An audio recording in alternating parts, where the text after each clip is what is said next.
Yang kembali di Apa Kabar Indonesia Pagi, kita lanjut lagi perbincangan sebelum ke Dokter Diki. Saya ke Dokter Dirga sedikit lagi, Dok.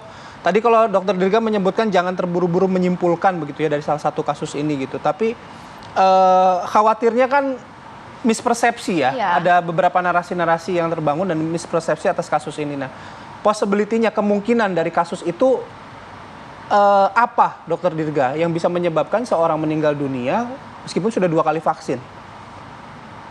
Ya, kita tahu bahwa memang dengan Omikron ini vaksinasi efektivitasnya itu lebih rendah ya, menurun dibandingkan dengan pada varian Delta yang kemarin.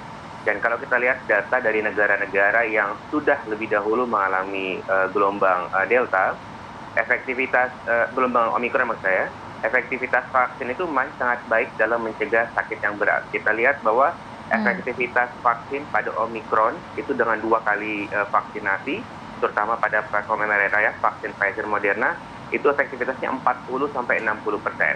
Dan dengan pemberian booster itu naik sampai 80-90%. Oleh karena itu menghadapi Omikron ini sangat penting ya untuk memulai atau memberikan vaksinasi booster, khususnya kepada populasi rentan, yaitu 1, lansia dan orang-orang dengan komorbid. Ini kita harapkan akan meningkatkan efektivitas vaksin. Oke, jadi paling tidak karena memang sudah efektivitasnya tinggi, ya sudah vaksin saja dulu begitu kan? Karena memang tidak ada salahnya dengan aktivitas yang cukup tinggi ini. Tapi saya ingin dengar terlebih dahulu statement dari Dokter Diki. Silakan, Dok. Sampaikan Dokter Dirga ya. Jadi gini, jangan meremehkan ya. Jadi kalau kita merespon strategi pandemi ini dengan testing yang lebih kurang dari Delta atau juga perilaku yang tidak sekuat ketika dengan Delta, ya ini artinya kita tidak berbasis sains, ya.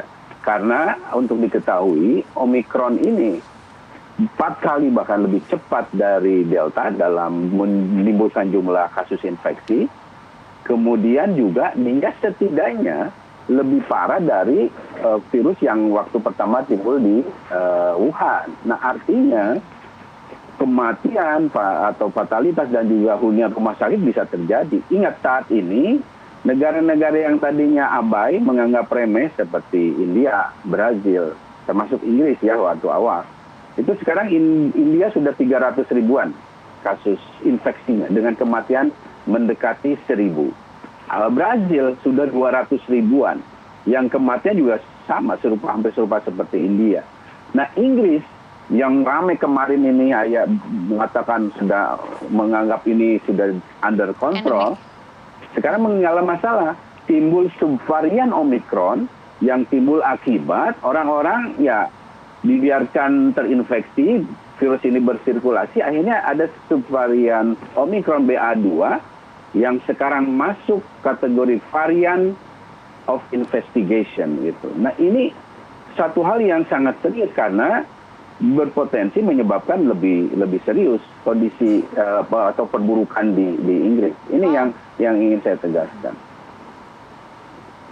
Oke, nah dari fakta-fakta yang tadi Dokter Digi sampaikan, merespon untuk penularan Omikron, COVID-19 di Indonesia, kan tadi Mas Heri juga sudah menyebutkan ada leveling ya, leveling masih tetap diterapkan. Tapi apakah sudah saatnya pemerintah juga mempertimbangkan, memperketat lebih jauh lagi, Dokter Diki? Ya, saat ini memang kita tidak memerlukan satu strategi seperti waktu Delta dengan lockdown, dengan misalnya PPKM darurat. Karena apa? Karena jumlah imunitas di masyarakat jauh lebih besar modalnya.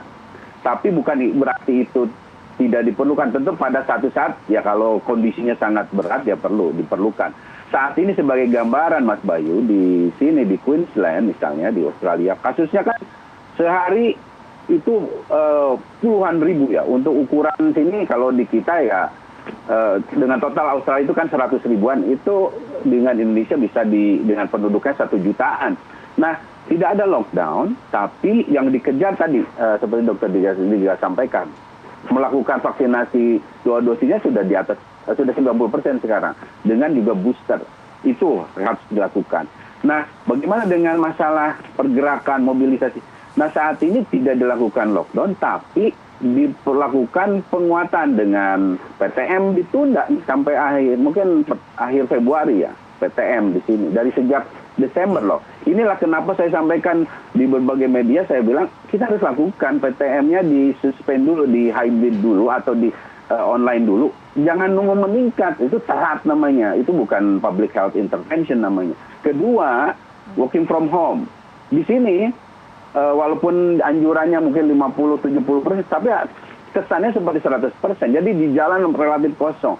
Nah ini yang membuat sekarang sudah mulai melandai. Setelah hampir 2 minggu dengan banyak kasus. Nah artinya kita pun sama, tidak mesti harus ada lockdown.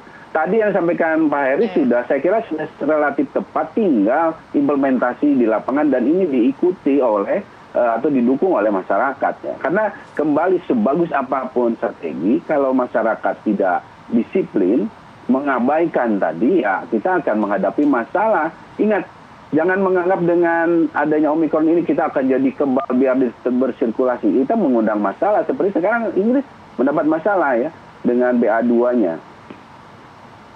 Oke. Ya, tapi Mas Heri, responnya bagaimana sih? Karena kalau kita lihat masyarakat kita sudah cukup disiplin emang.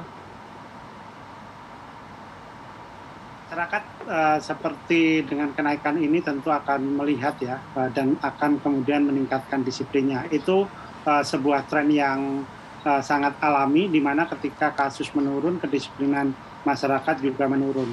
Tetapi setelah 22 bulan pandemi ini masyarakat juga sebenarnya tahu bagaimana mereka harus menghindari COVID-19 ini.